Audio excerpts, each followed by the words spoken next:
Watching my son Andrew kick the winning goal. That's my dream. Or catching his eye as he holds the science fair trophy, head held upright with the pride of our triumph. I still remember how my own father looked the night my high school football team won state. Two of my teammates hoisted me onto their shoulders, and when Dad saw me, it was as though he forgave himself for every mistake he's ever made, all because he raised me into the man I had become. I don't care what Andrew decides to pursue in life, I just want him to be great at it. Isn't that what all fathers want? He's going to be 8 next month, and I know the next generation's best, his future competition, have already begun to refine their talents. Mozart began playing at 3, Picasso could draw before he could talk, and Michael Jackson was performing live by 6 years old. It's taken a while for Andrew to find his niche, but lately he's started getting really into mountain and trick biking. His mother, Amy, thinks it's too dangerous, but I know how important it is to be passionate about your skillset, so I encourage him every chance I get. Amy just doesn't understand. She would see one little cut or bruise, and then suddenly that's all that mattered. I say if you aren't willing to bleed a little to achieve your dreams, then you don't deserve to have them come true. That's why we started practicing in secret. I'd tell Amy that we were just going to ride around the block. We'd both pedal until the house was out of sight, then we'd blast off toward the hills wearing the same conspiratorial grin. He was good too, fearlessly bouncing down cliffs and rocky slopes that would have even given me pause.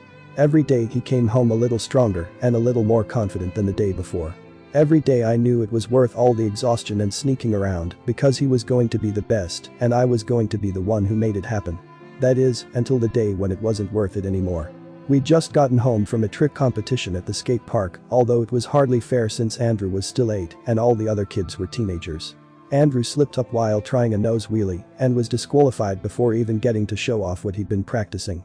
We were both so frustrated, but I was still proud of him for not wasting any time and getting straight back to the hillside to practice. I could tell he wasn't being cautious this time. It was my fault for applauding and egging him on to tackle bigger boulders and obstacles. When you're disappointed, you can either give up or try harder, and I just didn't want my boy to quit. When he asked if I thought he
Judging by the amount of blood pooling on the rocks below, I had to make it fast.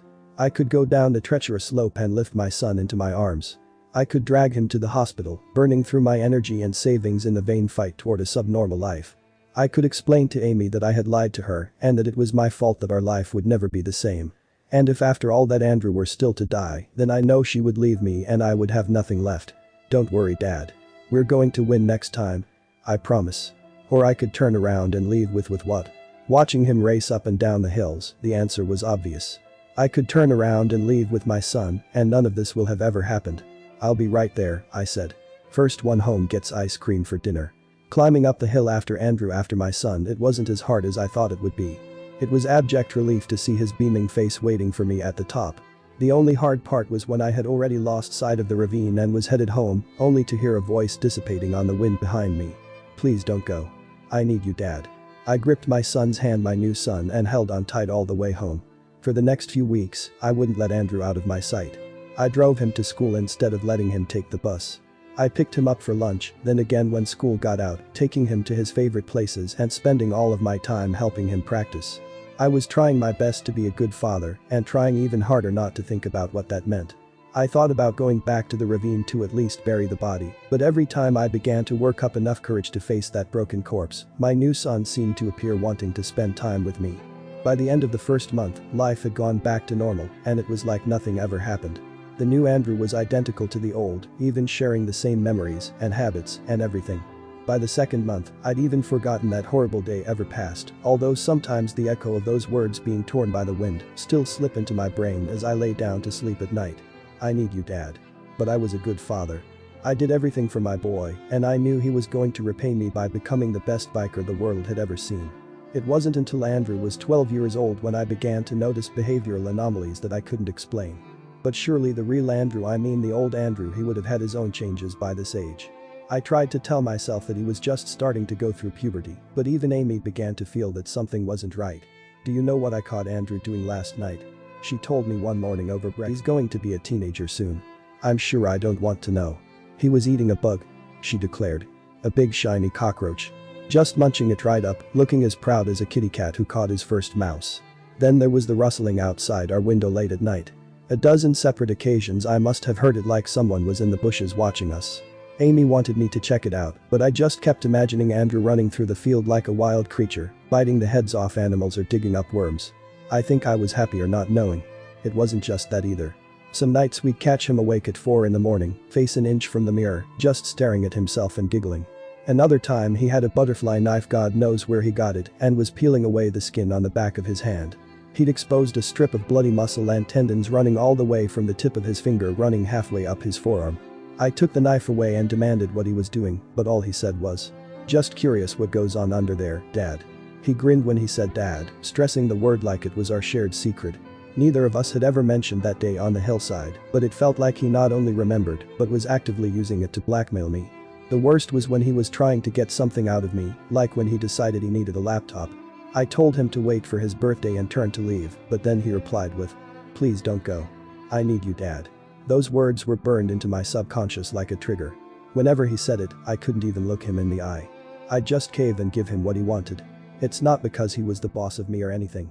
There's nothing wrong with me wanting to be a good father. All the while, he kept practicing with his bike.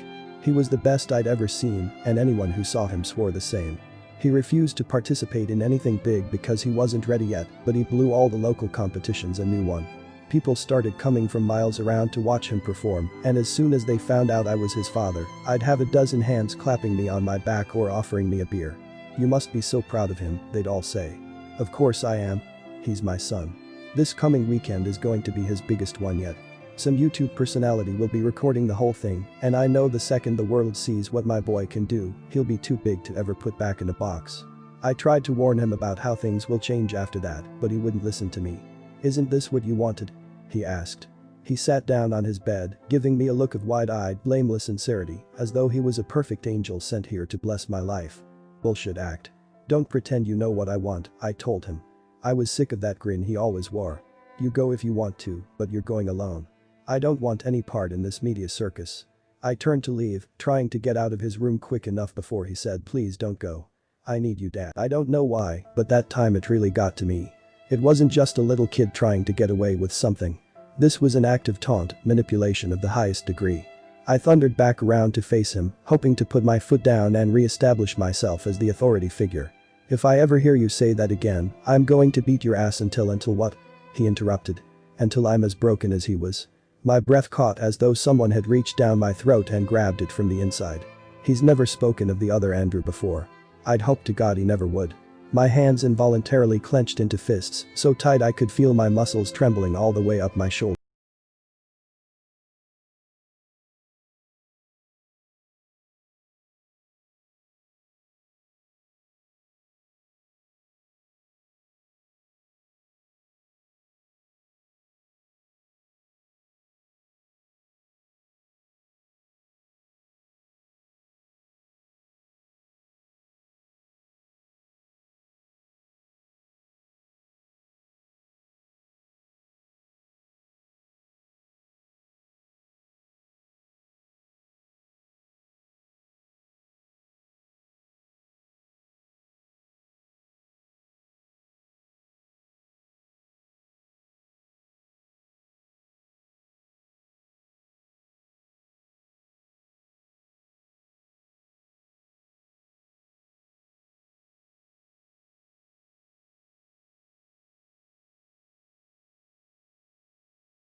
could ever disguise the fact that he was my son. It was difficult to explain and even more difficult for Amy to understand, but she confessed that she always felt something wasn't right and was relieved to finally have an answer. Andrew, my real boy, told us that the thing was called an irosynct and they exist as powerless swarms of unresolved desires. Sometimes they will find their way to us through minute holes that exist between dimensions, although they remain harmless until they are given power by our acceptance of them. The irosync cannot remain here long without taking a form, and even once they are accepted, they can only stay so long as they replace the void they left behind with someone from our side.